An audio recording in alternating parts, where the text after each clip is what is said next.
The data model. The features of the data model in HBase are as follows.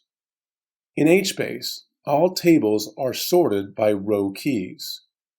At the time of table creation, you need to define its column families only. Each family may consist of any number of columns, and each column consists of any number of versions. Columns exist only when inserted. However, nulls are free. Columns within a family are sorted and stored together. Everything except table names is stored as a byte array. A row key, a column family with columns, and a timestamp with version will identify a specific row value. The example shows two column families, column family 1 and column family 2. As you can see, there's no restriction to adding additional columns to column family 1.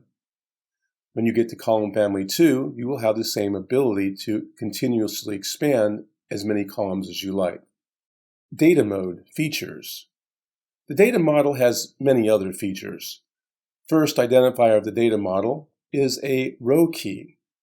Column families are associated with column qualifiers. Each row has a timestamp and an associated value. In the example, you can see that each qualifier supports both a timestamp and a value. This allows versioning of your data within the database. When should I use HBase? HBase is used when you have enough data in millions or even billions of rows. It can be used when you have sufficient commodity hardware with at least 5 nodes.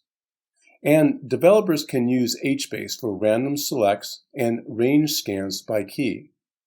They can also utilize HBase when you have a variable schema. HBase versus RDBMS. HBase provides advantages in comparison to the relational database management system.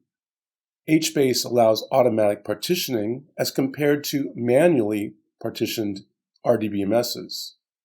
HBase can scale linearly and automatically with new nodes.